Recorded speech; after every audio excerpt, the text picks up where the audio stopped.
Good day, everyone. And today we're going to talk about the process and the different elements of communication. And those elements of communication are used in order for us to know the communication process. And today we're also going to talk about the three nature of communication. And of course, the speech context. So for the first nature of communication, this is what we call as communication is a process. For the second one, communication is interactive. And of course, for the last and third nature of communication, this is communication is symbolic. So let us explain first the nature of communication as a process oriented, which means communication is an ongoing and a continuous process. And one way to understand communication as a process oriented is to conceptualize communication as an evolutionary process that develops and grows. As we all know, a certain communication or a certain conversation starts with the transmission of the message from the sender or the speaker, and the receiver or what we call the listener could give his or her feedback so that we could call it as a process. Now, let us go through to the second nature of communication, which is communication is interactive. So it suggests that all the participants, both the sender and also the receiver of the message, would alternate their roles or their roles are not fixed during the communication process. It is not fixed, it's because there will be a simultaneous conversation and exchanging of ideas or opinions between the participants. And when we say communication is interactive as well, the role of the sender and also the receiver changes over time or during the conversation or during communication. For example, in the first dialogue, you will be the speaker and the other one will be the receiver. However, if the receiver or the listener will bring up another topic, he or she now will be the sender and the other one now will be the receiver or the listener. And of course, communication is symbolic. Whenever we engage in communication, we use symbols to construct meaning. A symbol is an object that represents that is something abstract. In essence, we use symbols, we use icons, images, it could be our facial reactions, tone of voice in order for us to represent our ideas or the concepts that we have in our mind. You always remember that whenever we use words, it is not our actual idea, but it's just a representation of the ideas that we have. And it is also important for you to identify that miscommunication can happen between the participants during conversation. That is why using a correct symbol, using a correct facial reaction, tone of voice is a must whenever you are communicating or talking with other people. Now, we go through to the process of communication. So, as we all know, the process of communication, it refers to the transmission or flow of the information or message from the sender through a selected channel, and it will be transmitted later on to your receiver. So while overcoming the different barriers, the different noise, okay, during the communication process or during the conversation. So the communication process is cyclic in nature, just like what I mentioned earlier. It starts with the sender, ends with the receiver's feedback most of the time, especially if that is what we call the process.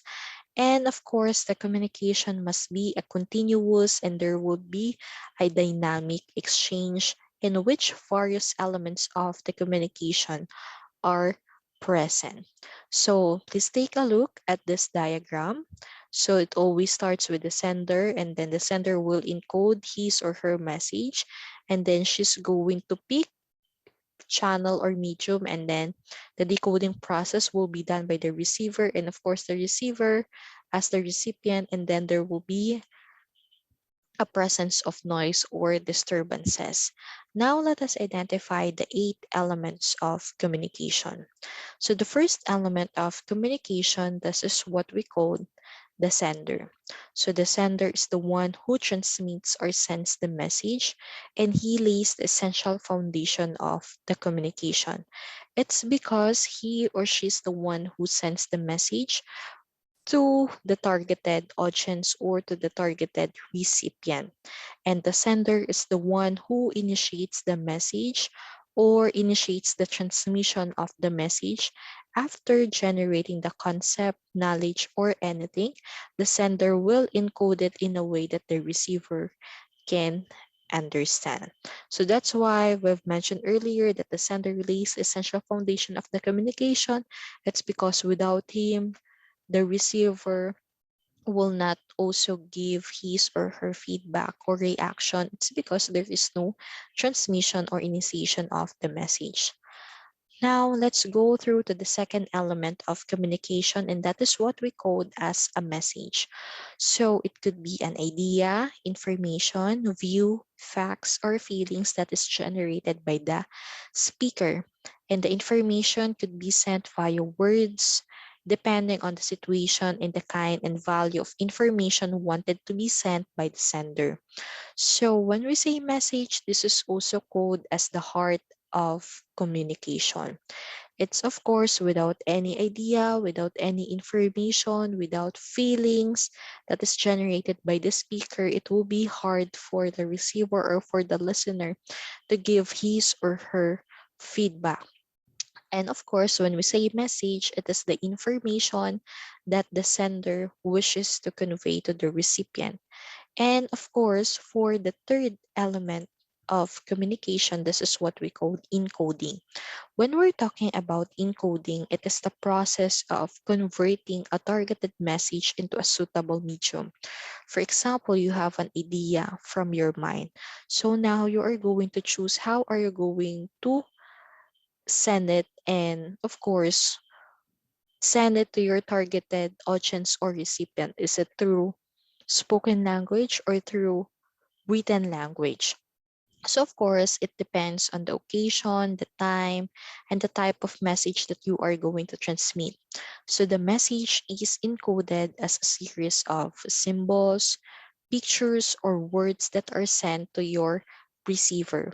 So, of course, encoding is a critical phase in the communication process because incorrect or inadequate encoding might cause the communication process to fail or to not be successful.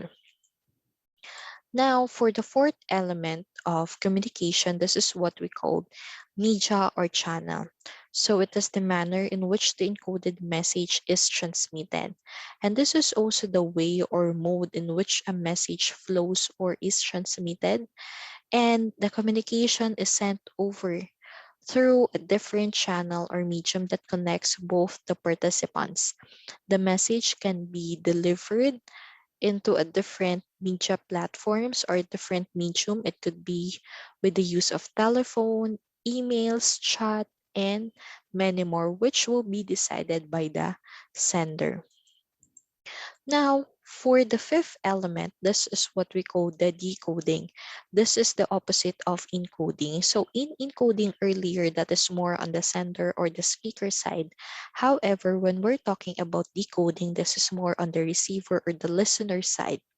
And the term decoding refers to the process of understanding or translating a message into the understandable language of the recipient or the receiver. So it just signifies that you have grasped the message. So after getting the message from the sender or from the speaker, your role as the receiver or as the listener is to interpret the message and makes your best effort to comprehend the text. Now, the receiver is also another element of the communication or conversation. So when we say receiver, it could be a certain person or a group of people whom a message is addressed. He could be a listener, a reader, or an observer, and any omission on the receiver's behalf could render the transmission ineffective. The recipient must interpret the message sent in the greatest feasible way in order for him to understand the communication's genuine objective. And of course, the receiver's ability to decode the message is determined by his or her knowledge of the communication, subject matter, experience, trust, and relationship with the sender. So the receiver is also just as important as the sender in the communication process. It's the opposite side of the sender. The receiver must be in a good state in order for him or her to provide accurate feedback and appropriate feedback. And of course, he or she must have a communication channel open and not be concerned with other ideas that may cause him or her to pay insufficient attention to the message. So, right now, we're going to talk about the other element of communication, which is what we call the feedback. So, feedback is the most important part of the communication process as it refers to the receiver's reaction to the message that was sent to him by the speaker. So feedback is also required to guarantee that the message has been encoded, transmitted, and understood correctly. And it is the last phase of the conversation or the communication process as it confirms that the message was received in both sides. For example, the receiver would be able to use the feedback in order for the sender to identify that the message is successful and it's not failed. And of course, to put it in other way, the recipient has already correctly deciphered the message as intended by the sender, and it is necessary for effective and efficient communication. Now let's go through to the last element of the communication. This is what we call the noise. So the noise, this is what we call as an obstruction that may cause both the sender and the receiver and also the message to interrupt their conversation. So it could also be caused by the sender and also the receiver, especially if they do not share a same cultural background, same schema about the subject matter, and also it could also be affected by the message itself, especially if it's not clear. And another example of this is, for example, you are having a bad internet connection, bad telephone connection, inattentive receiver's attention, poor understanding of the message, okay, could also hinder you from understanding the message. Of course, aside from that, before we go through to our another topic, which is about the speech context. So I have prepared here four pictures and you need to identify how many people or person involved in this type of speech context. So I've also provided four numbers on your left side corner and we could be able to relate it with this four picture. So let us have the first picture, which is on your upper left hand corner. Okay, and it represents one person involved in a communication process. And for the second picture, it's on your right hand corner, upper right hand corner. It represents or illustrates five people in a certain conversation. And for the third picture, it's on your lower left-hand corner. It represents hundreds of people that are involved. It's because a woman was giving her talk in front of a crowd, and usually, okay, it's a collectively known as the audience. And for the last one, okay, you could see a different social media icons, the different reaction buttons, and people in certain conversation or in a certain communication situation. So here, it does not only involve hundreds of people, but thousands of people that are involved in the communication process. It's because once you've shared a certain thing in your social media or other types of media platforms, it could be seen and read by lots of people. So those picture are also pertains to what we call the speech context, as it also represents the number of people that are involved in the different types of speech context. As we all know, there is never a day that we do not communicate. It could be a group discussion, posting in your Facebook, Instagram, or Twitter. And in this case, it is necessary for you to identify the different communication situations or the speech context, and of course, the number of people that are involved in a certain situation. So right now, we're going to identify what do we mean by the speech context. So when we're talking about the speech context, it is the way that people use to communicate and transmit message orally. When we say context, it refers to the speech communication, which is also being influenced by your surroundings, circumstances, environment, and background or setting that would determine the meaning of a certain communication. And of course, when we are referring to the speech context, it refers to the setting in which the communication takes place in order for you to establish meaning and also can influence what is said and how it is said.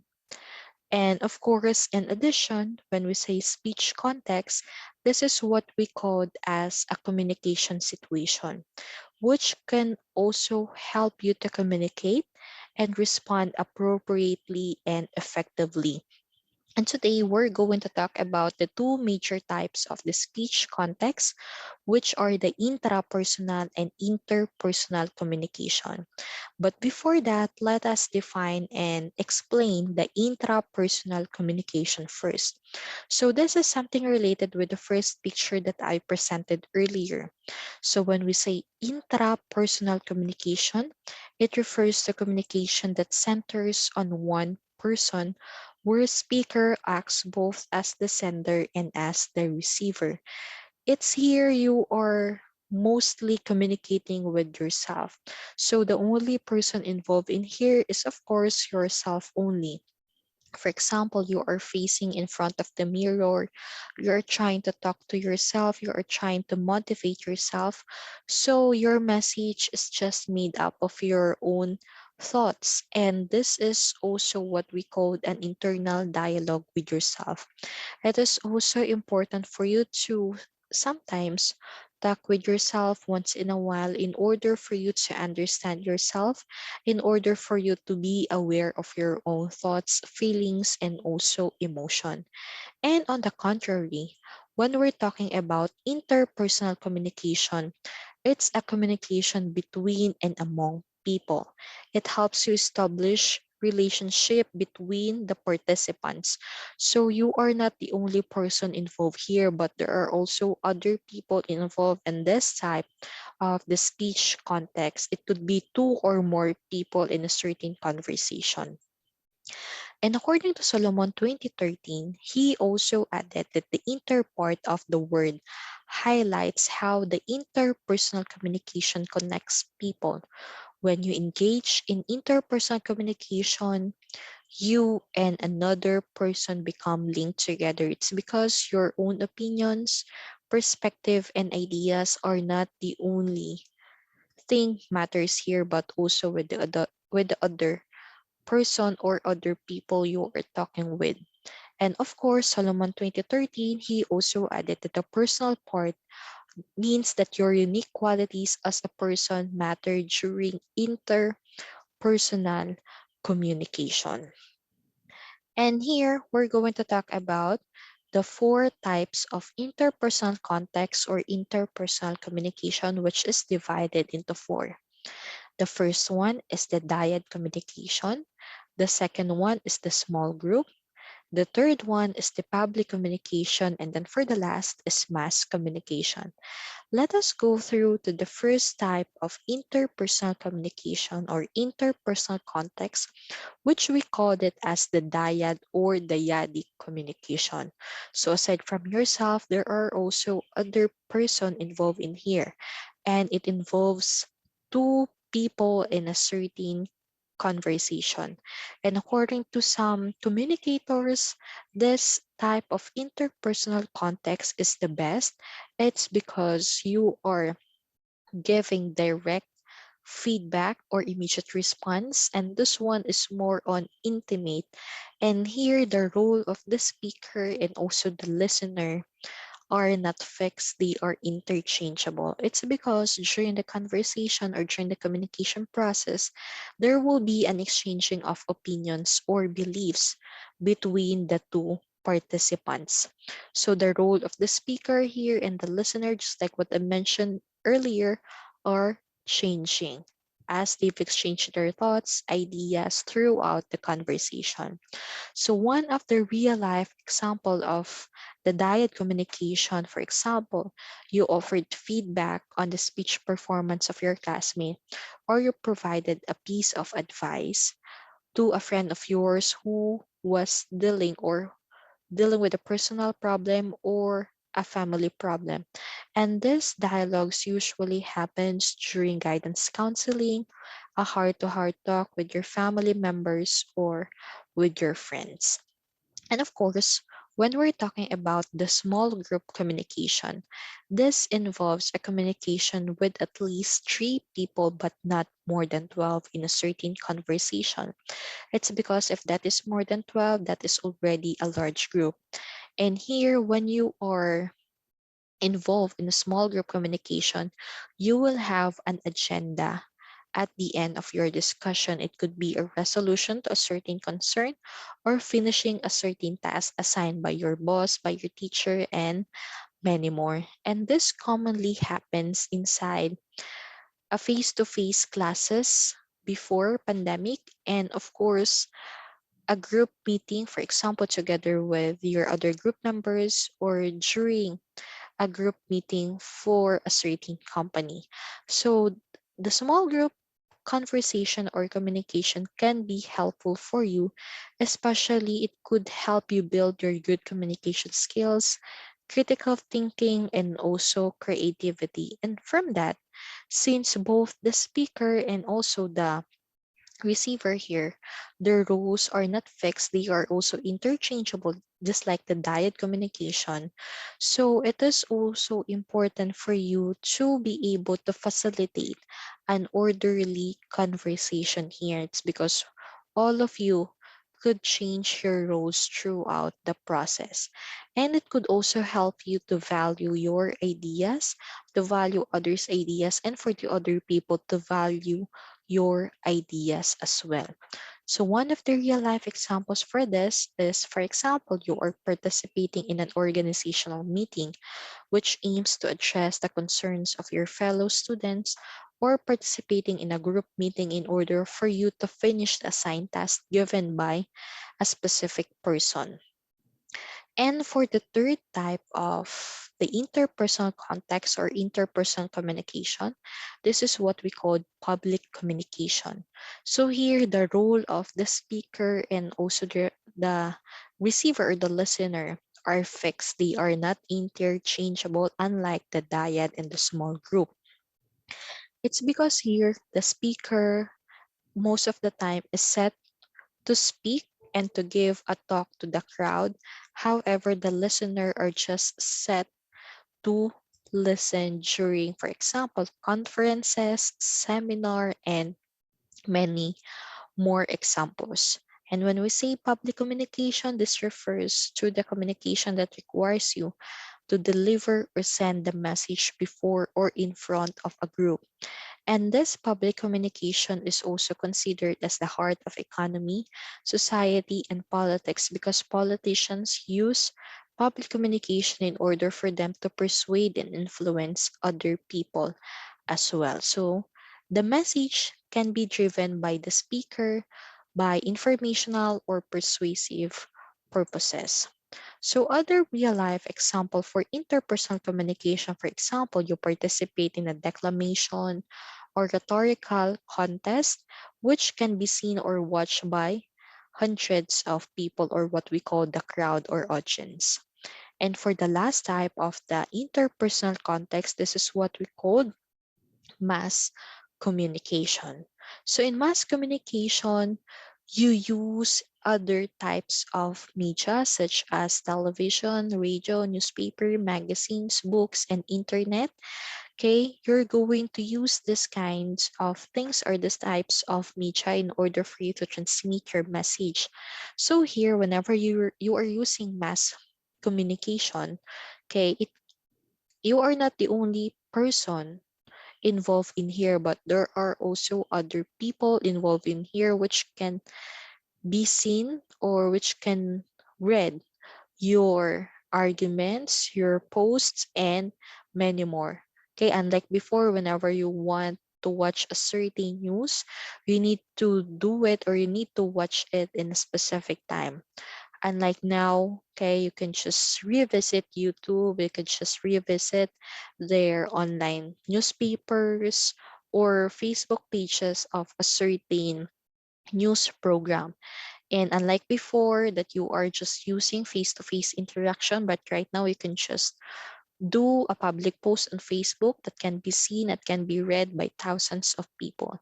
That is why whenever you are going to post a certain thing, you must think about it. And another real life example for mass communication, for example, you are a student journalist, you want to articulate your stand on a current issue. So whenever you're going to publish it in your school's newspaper, you are not the only person that will be reading it, but there are also other people. And of course, especially that whenever you are using a Facebook page of your school, it could also be seen by lots of people, maybe not just here, okay, in your own place, but also with the other places. So today we've tackled the different nature of communication, the three nature of it. Communication is process oriented, communication is interactive, and communication is symbolic. We've also discussed the 8 elements of communication and the 2 major types of the speech context and the 4 types of interpersonal context or interpersonal communication. So thank you so much for listening to our virtual session today, and I hope that I could see you in our next virtual session. And bye bye, everyone. Have a great day.